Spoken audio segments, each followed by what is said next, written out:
Live from New Delhi, you're watching DD India News Hour, India's voice to the world with me, Deepika, coming up in the next 1 hour. Prime Minister Narendra Modi en route for Croatia on the third leg of his three-nation visit. First visit of Indian Prime Minister to Croatia since 1991 to hold bilateral talks with Croatian counterpart on issues of mutual interests. Prime Minister Narendra Modi holds telephonic conversation with US President Donald Trump, discusses Pahalgam terror attack, Operation Sindoor at length. Trump supports India's stand against terrorism. India reiterates there were no third-party mediation that brought halt to the hostilities during Operation Sindoor. Prime Minister Narendra Modi sets record straight on mediation with Donald Trump.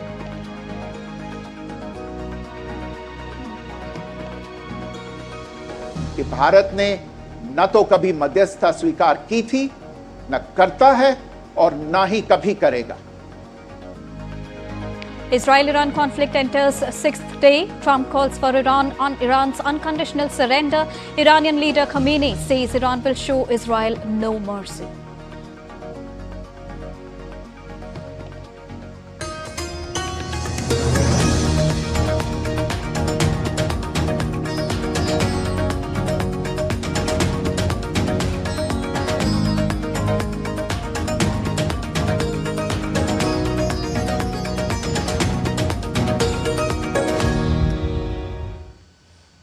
A very good afternoon to all the viewers joining us at this afternoon broadcast. To begin with the latest from the US and India. US President Donald Trump and Prime Minister Narendra Modi spoke over a 35-minute phone call today, which was made on the request from the US's side.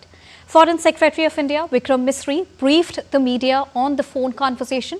The call began with Prime Minister Narendra Modi giving details of Pahalgam terror attack and Operation Sindoor. Prime Minister Narendra Modi reiterated that no mediation or trade deal were discussed on the understanding on cessation of hostilities with Pakistan during Operation Sindoor. US President Donald Trump expressed his support towards India's fight against terrorism. Prime Minister Narendra Modi stated that India no longer views terrorism as a proxy war, but as a war itself, and that India's Operation Sindoor is still ongoing.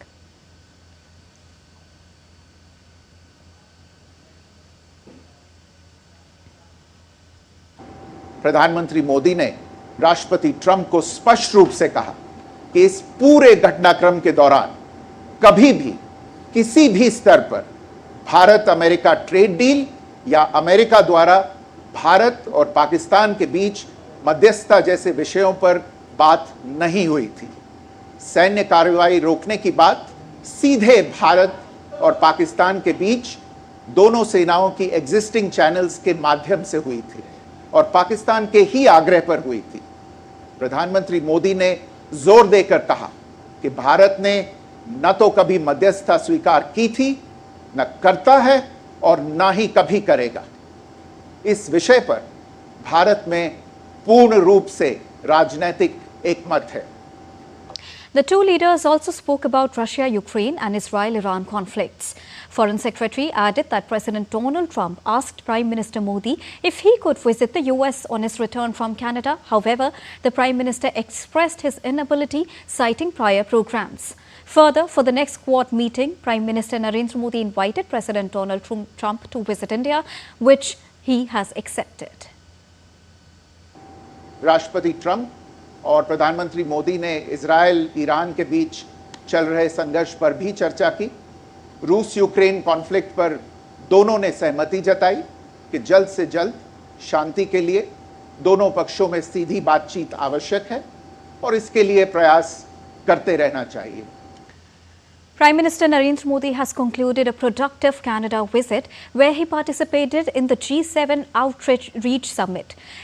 He thanked the Canadian people and government for hosting a successful G7 summit that witnessed fruitful discussions on diverse global issues. Prime Minister said that India remains committed to furthering global peace, prosperity and sustainability. Other leaders of Australia, Brazil, Mexico, South Africa, South Korea, Ukraine and heads of international organizations, United Nations, World Bank, convened for a collective commitment to addressing global challenges and promoting common values. France will host the next G7 Leaders Summit at the Alpine Spa resort town of Evian-les-Bains. Bordering Switzerland on the shores of Lake Geneva, Evian already hosted the G7 back in the year 2003. Prime Minister Narendra Modi met with Canadian Prime Minister Mark Carney on the sidelines of the 51st G7 Leaders Summit in Canada, complimenting the counterpart and the government for successfully hosting the summit. Both the leaders held discussions on wide-ranging issues. In a joint remark, Prime Minister said that India has kept the foundation in G20 for global good and it should be taken forward at G7 as well. Prime Minister Narendra Modi said India and Canada are connected by a strong belief in democracy, freedom and the rule of law. And both the leaders look forward to working closely to add momentum to the India-Canada friendship in areas like trade, energy, space, clean energy, critical minerals, fertilizers and more offer immense potential in this regard. पिछले दिनों G20 summit की अध्यक्षता के रूप में भारत ने विश्व के लिए अनेक उपकारक ऐसे इनिशिएटिव लिए हैं। आज G7 के अंदर G20 में भारत ने जो मजबूत नींव रखी है उसको एक प्रकार से नए स्वरूप में G7 में उसके एग्जीक्यूशन की दिशा में ले जाने में एक बहुत बड़ा अवसर है और भारत इस अवसर का उपयोग ग्लोबल गुड के लिए करने के लिए हमेशा इच्छुक रहा है, आगे भी इच्छुक रहेगा। Now, Prime Minister Narendra Modi also said that India and Canada relations are very important in many ways. Many Canadian companies have investments in India and the people of India also have a huge investment on Canadian soil. लोकतांत्रिक मूल्यों को समर्पित Canada और भारत मिलकर के लोकतंत्र को मजबूत करना होगा, मानवता को मजबूत करना होगा, हमारे रिसोर्सेज का ऑप्टिमम यूटिलाइजेशन कर करके मानव जात के कल्याण के काम में कैसे ला सकते हैं उस दिशा में हम प्रयास करते रहेंगे। और मुझे विश्वास है कि प्रधानमंत्री जी के चुनाव के बाद मुझे पहली बार मिलने का मौका मिला है, तो इस चुनाव के भव्य विजय के लिए भी मैं उनको बधाई देता हूं और आने वाले कालखंड में उनके साथ भारत और कनाडा मिलकर के अनेक क्षेत्रों में प्रगति करेंगे। Canadian Prime Minister said that India's presence at the G7 summit is a testament to the importance of Prime Minister Narendra Modi's leadership. He added that Canada stands with India in fight against terrorism. It's a great honor to host you at the G7. India has been coming to the G7, I believe, since 2018 in Biarritz with our French partners, and it's a testament to the importance of your country, to your leadership, and to the importance of the issues that we look to tackle together, from energy security, from the energy transition that you're helping to lead, to the future of artificial intelligence, to the fight that we have against transnational repression, against terrorism, against. While Canada and India have agreed to restore high commissioners in both the countries, the announcement came after the two leaders met on the sidelines of the G7 summit. Indian Foreign Secretary Vikram Misri said that these steps will boost India and Canada ties. He further added that other areas of discussions between the two leaders included artificial intelligence, critical minerals and trade. The Prime Ministers agreed to take calibrated steps to restore stability to this very important relationship. And the first of these steps that was agreed on was to restore High Commissioners to each other's capitals at an early date. Other diplomatic steps will follow in due course. The two Prime Ministers also agreed to resume senior and working level mechanisms and discussions in a host of areas related to trade, to people contact and connectivity, all of them intended to bring greater momentum to the relationship. Prime Minister Narendra Modi held a series of bilateral meetings with his global counterparts on the margins of the G7 summit, with discussions focusing on bilateral ties, regional and global issues. DD India's Amritpal Singh gives us these details. Take a look. Apart from Prime Minister Narendra Modi's intervention at the G7 summit, his bilateral meetings were important. He met with G7 leaders ranging from Emmanuel Macron to his meeting with Giorgia Meloni to the German Chancellor and other G7 and invitee countries. But the most important meeting was with Prime Minister Mark Carney of Canada, where the two sides decided to restore the relationship back to where it was and start working towards realizing the full potential of the relationship. The biggest announcement was the restoration of the High Commissioners, which were withdrawn by both countries in the aftermath of the killing of Hardeep Singh Nijjar in 2023. We saw a downturn in the relationship for the past 2 years, but now with both Prime Minister Modi and Prime Minister Carney expressing their commitment to taking the relationship and to greater heights and working together on restoring democratic values and exploring the trade potential that exists between the two nations. Amritpal Singh for DD India in Kananaskis, Canada. And now let's give you a rounded perspective on the recent development. For this, I'm joined by Mr. Prabhu Dayal, who's a former senior diplomat. A very good afternoon, sir. Thank you so much for joining us here on DD India News Hour. Now, India again reiterated its stand and did that on a call with President Trump today, that the country never accepted any mediation between India and Pakistan. Why it becomes so important from diplomatic point of view? Well, Deepika, first of all, thanks for having me on your show. You know, meeting between Prime Minister Modi and President Trump was scheduled to take place on the sidelines of the G7 summit. However, President Trump had to return to the US early, due to which this meeting could not take place. Now, at the request of President Trump, the two leaders had a telephonic conversation. And to me, the most important part of this conversation was that our Prime Minister made it very clear to President Trump that India had taken direct action in regard to the entire Operation Sindoor, and that Mr. Trump's claim that talks on halting military action were taken because of his intervention, this was negated by our Prime Minister. Our Prime Minister told Mr. Trump that these talks on halting military action were held directly between India and Pakistan through the existing channels of both the armies and at the request of Pakistan.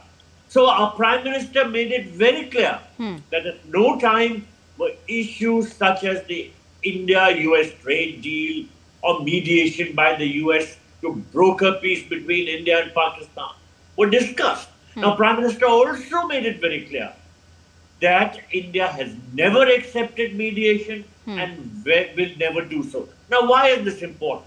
You know, the whole background made this necessary. President Trump had been repeatedly claiming that it was his intervention which had brought about the ceasefire between India and Pakistan. He said that he had offered trade deals to both countries, and that is why the ceasefire became possible. Now, India has consistently maintained that there was no role of President Trump and that India had agreed to the ceasefire because Pakistan made the request directly through the DGMO of their country.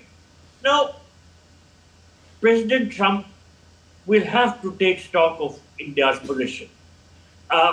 All the claims which he had been making have created confusion all around, both internationally and also within India. You know, there are many people within India who somehow subscribe to President Trump's view and who doubt the claim of the government of India that Mr. Trump's claims are not valid. Moreover, you know, even President Putin somehow came up with this idea that yes, the United States had intervened between India and Pakistan. So it was very necessary for our Prime Minister to set the record straight, and he did so in a very unambiguous manner. He also made it clear that Operation Sindoor is still ongoing. Right. And that where Pakistan is concerned, it'll be bullet for bullet. In other words, we will not be soft in regard to terrorism, and we will take whatever tough actions are required. Also, Ambassador Dayal, as you just said, that India reiterated that Operation Sindoor is not over yet and that any act of terror will be retaliated with firmness. Especially now this comes when Asim Munir is scheduled to visit the US, and more importantly, President Trump also supported India's stand against terrorism. Now, what tone it sets ahead of the upcoming event? Upcoming which event? When Asim Munir is there in the US and scheduled to attend the important event, and on the other hand, US President is standing firm in tandem with India's stand and saying that yes, they stand with India against their fight in fighting terrorism altogether. You know, President Trump's meeting with Asim Munir smacks of some sort of opportunism. Now, let me record that in January 2018, President Trump had tweeted that America had given Pakistan billions of $33 billion in assistance, and in return, Pakistan had only given lies and deceit. That is his actual assessment of Pakistan. Now, of course, due to the regional situation, particularly around Iran, he needs to somehow take along the other countries of the region. And I think that's the reason why he has permitted a rogue like General Asim Munir to go to the United States and is having a meeting with him. Moreover, you know, there are some sort of business deals which we keep hearing about between the Trump family and Pakistan in the context of cryptocurrency, you know, Bitcoin and all that. So there is something quite shady about this whole thing. But I'm sure that President Trump is fully aware of how mischievous a country Pakistan is, how it has all along promoted terrorism, how it had given shelter to Osama bin Laden, who had been living for 5 years just a mile away from the military academy of Pakistan in Abbottabad. He's fully aware of Pakistan's true colors, but he somehow wants to use General Asim Munir for his own purposes, whether these are the US political interests or these are the personal interests of the Trump family, one can't be sure. But there is something really shady, fishy behind the scenes, though President Trump, as I said earlier, is fully aware of the true colors. Very important point that you've raised here, Ambassador Dayal. Now, let's talk about Prime Minister Narendra Modi and his relationship with other countries, considering the recent example of his relationship with the US, where he invited President Trump for the Quad Summit, and he has gracefully accepted the invitation of India as well. And not only this, he also invited Prime Minister Narendra Modi if he can take a detour and from Canada and come to the US. But he had to, just turn it down because of other important commitments. He had to go to Croatia, and he is on his way. But also we saw the picture of warmth and how India shares its bilateral relationship with other countries during the G7 also, be it South Africa, be it the other country. Everybody, all the world leaders were there at the same platform, at the same page, and shared a very nice camaraderie with India. This is also a moment to recall the time when former US President Joe Biden stood up from his chair and he went to hug Prime Minister Narendra Modi. That is also one of the moment when we are always reminded of when we talk about India's healthy relationship with other countries. How do you see this, and especially what happened in the G7 after Prime Minister Narendra Modi's address at the G7, talking about India's global prowess, India's economic prowess, India's growth in different tangents? How do you see this as India setting a global context, especially when we talk about India flourishing as a nation economically and diplomatically as well? Well, you've touched upon various issues, so I'll try and give my reply one after the other, addressing the issues. Firstly, regarding the invitation to President Trump for coming to Quad. Both President Trump and Prime Minister Modi attach a lot of importance to Quad. Firstly, because it's important in the context of the supply lines. The supply chains are very important to maintain. And of course, there is this concern about Chinese expansionism, both territorial expansionism and economic expansionism. So there is a certain underlying purpose to Quad, and our Prime Minister and President Trump both see the importance of this organization. So if the meeting is taking place here in India, it is expected that all the Quad leaders would attend the summit. Now we come to this question of what you spoke about, Prime Ministers, very good meetings with various leaders. You know, the Prime Minister is held in very high esteem. He has created personal rapport with various world leaders, and that, in fact, has a very positive impact on our relations with all those countries. It is not a small matter that our Prime Minister has been conferred with over 23 highest level awards by different countries. So this shows the sort of standing in which he is held, the high regard in which other world leaders hold him, and I can see that from the pictures which you are showing on your screen. Now, I think that the most important meeting was certainly the one with the Canadian Prime Minister, because it was decided to restore full diplomatic ties and appoint high commissioners. Now, we would recall that under the former Canadian Prime Minister Justin Trudeau, the bilateral relationship had sunk to the rock bottom. And this is because of the fact that Justin Trudeau was encouraging the Khalistan supporters, who are the extremist Sikhs living in Canada. He was encouraging their activities because they were part of his vote bank. And it was very clear that unless Justin Trudeau was shown the door by the Canadians, in other words, until he was ousted as Prime Minister, the bilateral relationship with India would not improve. Now, Mike Carney became the Prime Minister in March 2025, and we have seen that he is very keen to overcome the hurdles and restore a good, healthy relationship with India. In fact, from the very beginning, he has said that he attached a lot of importance to ties with India, and we see all that happening. I see that in the sort of pictures which you are now again showing on your screen. So the point is, Prime Minister's relations with all countries are very good. He has tried to make sure that we have extremely positive relations. The only problem was Canada, but now hopefully that also will be set on the right track. All right. Thank you so much, sir, for joining us and bringing us a rounded perspective on the various important developments that India is witnessing from the global perspective. Thank you. Moving on. Prime Minister Narendra Modi is set to arrive in Croatia, marking a historic and strategically significant visit that underscores India's deepening engagement with Central and Eastern Europe. TD India's Jessica Taneja sent us this report from Zagreb. Take a look. Coming on the heels of Prime Minister Narendra Modi's participation in the G7 summit, the engagements in Zagreb will extend beyond traditional bilateral pleasantries and serve as a strategic exploration of how Croatia fits into India's expanding European vision. Prime Minister Narendra Modi's arrival in Croatia marks a significant milestone. It will be the first visit by an Indian Prime Minister since this Adriatic nation gained independence in 1991.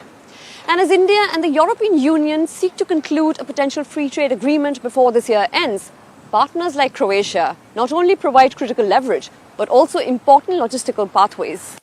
Prime Minister Modi is scheduled to hold bilateral discussions with Croatian Prime Minister Andrej Plenković and also meet President Zoran Milanović. These discussions are expected to cover a wide range of topics and present a vital opportunity to broaden bilateral cooperation across various sectors, including trade, innovation, defence, ports, shipping, science and technology, cultural exchanges, as well as workforce mobility. Croatia, an EU and NATO member, offers political stability and a growing economy, with 2.9% GDP growth in the first quarter that has often outpaced the EU average. It holds significant cultural and strategic relevance that resonates in New Delhi. Its consistent support for India's aspiration for a permanent seat at the UNSC and its advocacy for India's membership in the Nuclear Suppliers Group are valued. Discussions will likely address cooperation in international forums on shared challenges such as climate change, counter-terrorism, and regional stability. The visit also highlights the importance of strengthening people-to-people contacts and cultural ties. Building on centuries-old cultural links, the University of Zagreb, with its historic Center for Indology and increasing Indian cultural influence in Croatia through various initiatives, underscores the existing cultural connections. Over the past decade, India's engagement with the continent has expanded significantly beyond its historical focus on major Western European economies. This visit is not an isolated event, but an integral component of India's evolving and increasingly nuanced approach to European diplomacy. Jessica Taneja for DD India in Zagreb, Croatia. And let's now go across to Croatia, where Jessica Taneja is present. Good afternoon from India, Jessica. How is Croatia gearing up to welcome Prime Minister Narendra Modi? Well, the Prime Minister will be here in a short while from now, and he will be welcomed by the Indian diaspora here present. And a lot of engagements throughout the day, because I was pointing out in the morning as well that he will be meeting with the Prime Minister of Croatia, Andrej Plenković, later on with the President as well, Zoran Milanović. Interesting turn of events throughout the day, as we said. A lot of anticipation for the Prime Minister's visit, excitement as well. I'm in the media room, but I will shortly after this go and show you the excitement of the people who want to see the Prime Minister here, since it's the first visit of any Indian Prime Minister in Croatia ever since it gained independence in 91. It's an important one as well in terms of engagement with more EU partners. And I said that Croatia is both an EU and a NATO member. So the kind of importance and emphasis that has been laid on this particular visit of the Prime Minister is quite a bit. We could also see a lot of MOUs being signed. By the end of the day, there'll be a press statement where the Foreign Secretary will be briefing the media about the outcomes of this visit. Since it's the first visit, there's a lot that has been planned. A lot of groundwork was also laid. You'd recall that for our External Affairs Minister, Dr. S. Jaishankar, had also visited Zagreb a few years ago, which was followed by Commerce Minister Piyush Goyal as well earlier this year. So a lot of engagement moving forward with Croatia, also looking at trade ties. Importantly, Croatia is an important partner, although the trade remains modest at around $300 million. But cooperation in various sectors, especially in agriculture, as well as digital services as well, could be seen, and important infrastructural developments as well. Both the nations share deep historical ties as well, Deepika. And also when we look at India and European Union as very important partners in different sectors, as you just touched upon, how important it becomes from the FTA point of view that both the sides are looking forward to, put a closure on by the end of this year, Jessica? That's correct. There's a lot of emphasis, and if I may add, a lot of pressure to finalize the free trade agreement between India and the European Union before this year. And you'd recall the European Union Commissioner Ursula von der Leyen, along with her entire delegation that was present in New Delhi just earlier this year. And we saw the kind of engagements that took place. Now looking at Croatia, Croatia is also an important partner. As I said, it's an EU member state as well, and with a good economy, perhaps one of the EU member states that whose GDP is roughly around 2.9%, often outpaces the average of other EU nations. So a stable political, economy, a country where things have been on the front foot, in a sense, where they've been able to develop economically as well as put their stronghold politically in the European Union. So a partner like Croatia would be very important for India.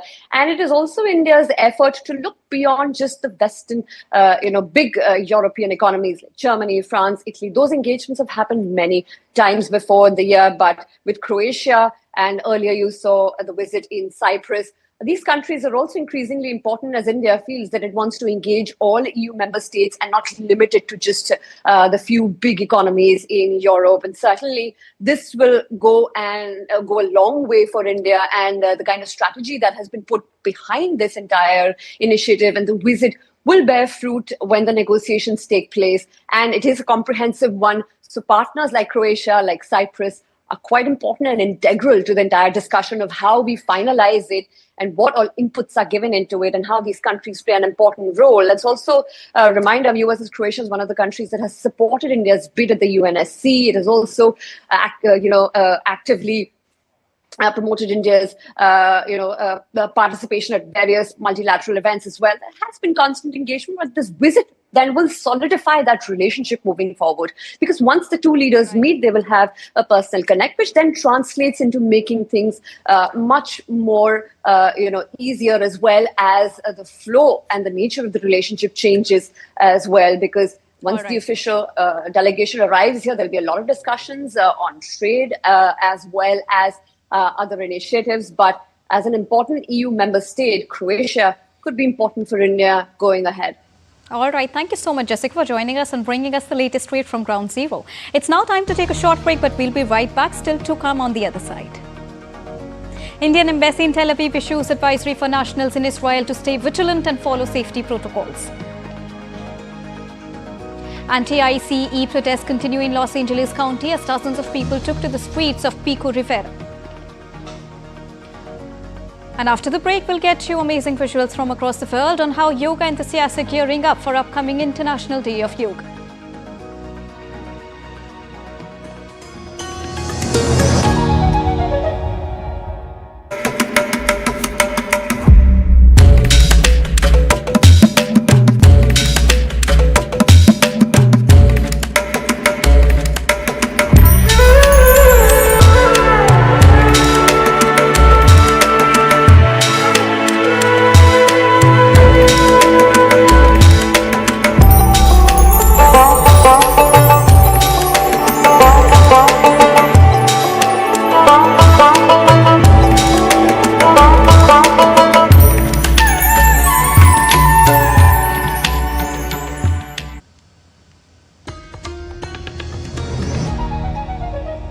Welcome back after that short break. You're watching DD India News Hour. It's now time to take a look at the top stories and recap them once again.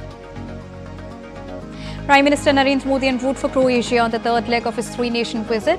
First visit of Indian Prime Minister to Croatia since 1991 to hold bilateral talks with Croatian counterpart on issues of mutual interests. Prime Minister Narendra Modi holds telephonic conversation with US President Donald Trump, discusses Pahalgam terror attack, Operation Sindoor at length. Trump supports India's stand against terrorism. India reiterates there was no third-party mediation that brought halt to the hostilities during Operation Sindoor. Prime Minister Modi sets record straight on mediation with Donald Trump. Israel-Iran conflict enters day 6th. Trump calls for Iran's unconditional surrender. Iranian leader Khamenei says Iran will show Israel no mercy. So the Indian Embassy in Tel Aviv has issued an advisory for the nationals in Israel to stay vigilant and follow safety protocols. In the advisory, it is said that Indians intending to leave should use land crossings and register with the embassy for assistance. The Embassy of India has also activated its helpline numbers 24/7 to provide assistance to the Indian nationals. Those needing help or information, they can call at +972 547520 711, +972 54327 8392. They can also reach out at cons1.telaviv@mea.gov.in. In addition, Indian nationals who remain in Israel and have not yet registered with the embassy have been strongly urged to do so immediately via the registration portal, which is https indembassy.gov.in/Indian_national_reg.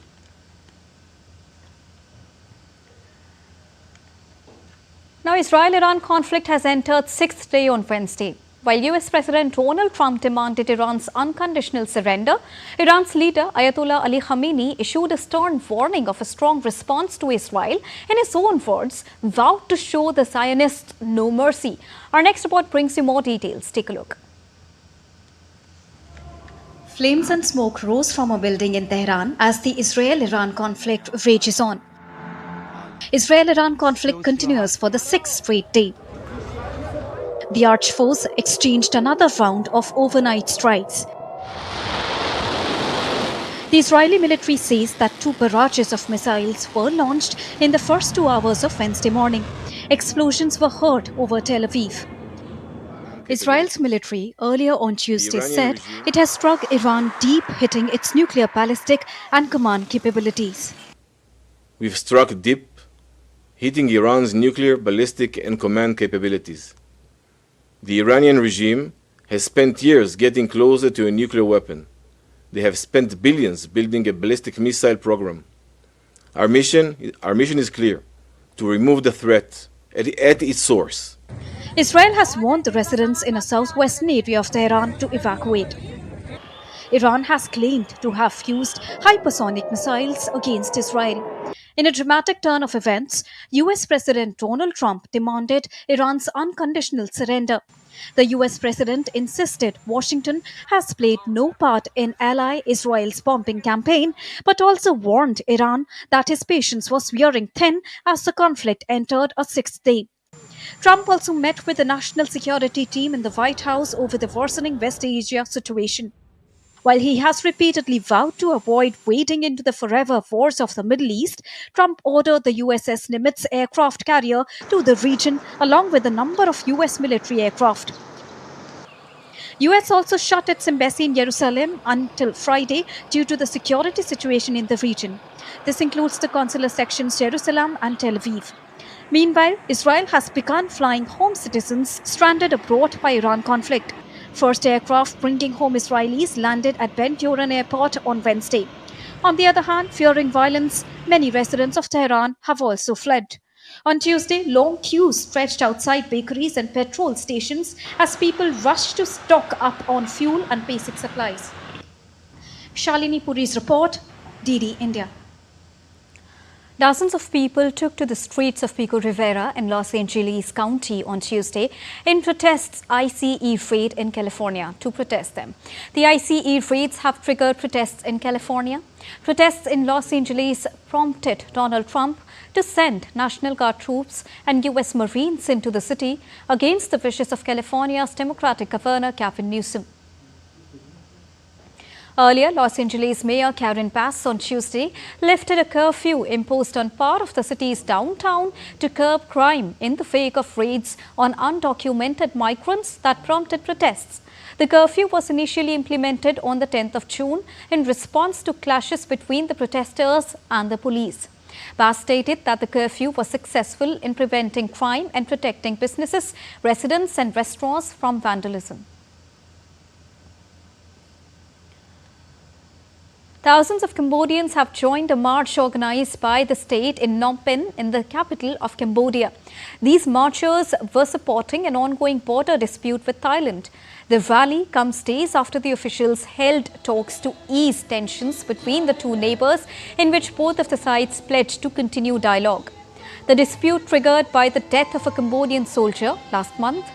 On Wednesday, Cambodia's defense ministry said that Thailand had again violated its sovereignty. Thailand has increased activities in the area, including drone flights, trench digging and troop deployments alongside the border. Britain's Parliament voted on Tuesday to decriminalise abortion in England and Wales to stop a growing number of women from being investigated by the police for terminating pregnancies under the legislation dating back to the mid-19th century. Abortions have been legal in England and Wales for almost 60 years, but only up to 24 weeks and with the approval of 2 doctors. Women can face criminal charges if they decide to end a pregnancy after 24 weeks under a Victorian-era law that carries a maximum sentence of life imprisonment. In Britain, criminal convictions for breaking this law are rare, but the number of prosecutions has increased following COVID-19 pandemic, when a change in the law allowed abortion pills to be taken at home to end pregnancies within 10 weeks of conception. In a free vote in Parliament, when politicians were not ordered to vote along party lines, lawmakers gave an initial approval by 379 votes to 137 for an amendment to stop prosecutions for women who end pregnancies in all circumstances. And now it's time to take a look at other stories making news around the world in brief. In the U.S., large storm clouds moved over Oklahoma State late on Tuesday, bringing severe weather conditions. The National Weather Service issued a warning for a confirmed tornado. Damaging winds and heavy rainfalls were also expected overnight across parts of Oklahoma. Heavy rains ruptured South China's Guangdong province, prompting red alerts for rainstorms, school closures, flight delays and train cancellations across the province. Authorities have cancelled over 90 flights departing from Shenzhen city to locations across China. In Indonesia's East Nusa Tenggara province, Mount Lewatabi Laki-Laki volcano erupted, shooting ash 10 kilometers into the sky. Authorities raised the volcano's alert level to the highest tier. Flights to and from Bali were cancelled on Wednesday following the volcanic eruption.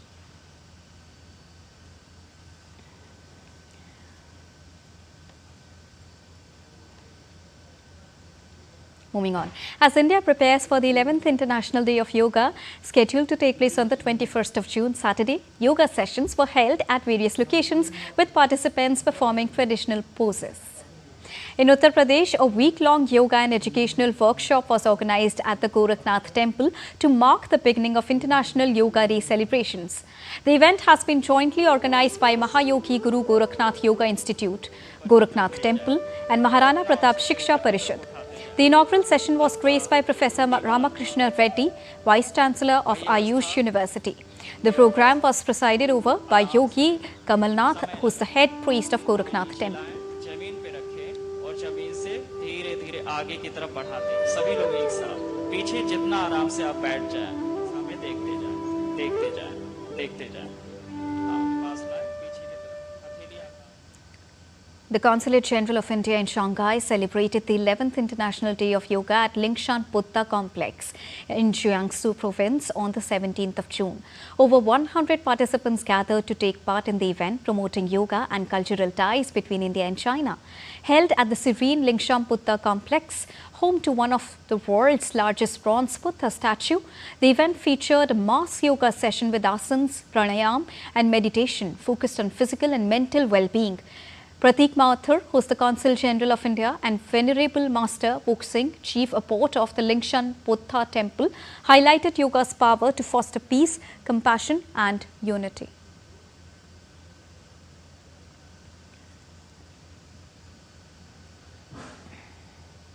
From the Himalayas to homes across the globe, yoga unifies our body, mind and soul. It also connects people globally as more and more people are taking up this ancient Indian practice. Let us see how yoga is transcending borders across the globe. Our next story comes from New Zealand. It's true. In yoga, the body whispers, the mind listens, and the spirit awakens. In a world that rushes forward with each moment, yoga teaches us to return to our breath, our balance, and the present moment. Let us now hear from some yoga torchbearers in New Zealand on what it's like to bridge the world holistically. Joining us today on GD India is Rohit Verma, who has been preaching the ancient art of yoga for more than 20 years. Yoga is everywhere. So what do you think gives yoga its immersive sort of appeal? Yeah, for sure. So I think especially in this time, modern world after COVID, a lot of people have kind of gone inwards. They've spent a lot of time with themselves. And with something like yoga, with Sahaj Yoga, they're able to directly tap into that, directly be with themselves. People say love yourself, but how can you do that until you know yourself? So with this journey of Sahaj Yoga, you begin this journey of getting to know yourself, which is getting very hype or very common these days. From Himalayan roots to high-rise studios, yoga has stretched far beyond borders, offering not just movement, but a resilience in a rather restless world. Today we speak with Mr. Kulbhushan Joshi, who has been shaping this journey of yoga in New Zealand for more than a decade. Hello sir, welcome to DD India. So tell us, how long have you been doing this and how has your tryst with yoga been here in New Zealand? Soumya, thank you for having us. I myself have been on this journey with yoga and meditation for the last 23 years with the Art of Living Foundation here in New Zealand. And I can say, to answer your question, the journey started off very slow, not just for me personally, but I suppose as a nation as well, accepting yoga. I think we're in a far different place today in society, especially here in New Zealand, where it's more accepted and recognised, and a desire for people wanting to know more about it. Right, right. And do you think the yoga, the concept of yoga resonates with the people here in New Zealand? 100%. If you go back into the roots of yoga, which in Sanskrit translated to English means union, it's actually bringing everything encompassed together. And if you look into New Zealand, the history or the ancient culture of New Zealand, which is our Māori people, the Māori people have a very similar concept of the 5 elements, the mind, body, breath. They have all this. When they do their nose touching, the hongi, they're actually exchanging breath. So these things are very, very, very, very similar with our ancient roots, and yoga is welcomed and brings that, I suppose, that in synergy of cultures from India and New Zealand. As this ancient practice continues to evolve globally, its power and movement might just be the balance we're all looking for. This is Soumya Sharma from Wellington for DD India. Time to take a short break, but still to come on the other side. Up next, we'll get you the latest from the world of business. And in sports, former Jamaican Olympic sprinter and 15 times world record holder Usain Bolt named Guinness World Records icon.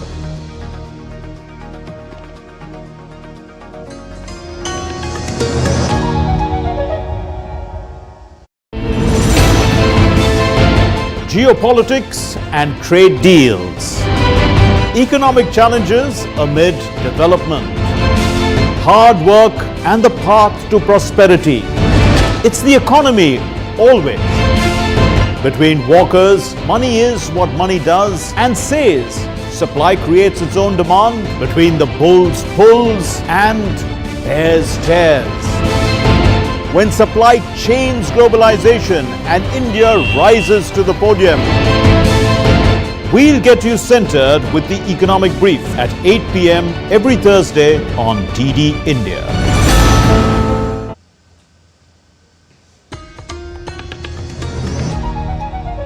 Welcome back after that short break. You're watching DD India News Hour. Now it's time to get to all the latest from the world of business. Now, US stocks ended lower on Tuesday as the Israel-Iran conflict raged on for a 6th day. The Federal Reserve is expected to announce a monetary policy decision on Wednesday, although policymakers are expected to leave rates unchanged. The S&P 500 lost 50 points to end at 5,983, while the Nasdaq Composite lost 180 points to 19,521. The Dow Jones Industrial Average also fell 299.29 points to 42,216. The US dollar wavered against most major currencies on Wednesday. European shares were also subdued on Wednesday ahead of the US Federal Reserve's monetary policy decision. Euro Stoxx 50 futures declined 0.34%, while DAX futures slid 0.54%. MSCI's broadest index of Asia-Pacific shares outside Japan fell 0.3%. Indian shares, after reversing early losses on Wednesday, tanked later. The Nifty 50 was down 53 points at 24,800 and the PSE Sensex fell 205 points to 81,378 as of 1:30 p.m. according to Indian Standard Time. The German economy has seen dark times over the past few years, and it seems more and more people understand that there is only one way out of the crisis: work more. Lars Holter is with Deutsche Welle and joins me from Berlin. Good afternoon from India, Lars. What can you tell us about the latest findings on labour?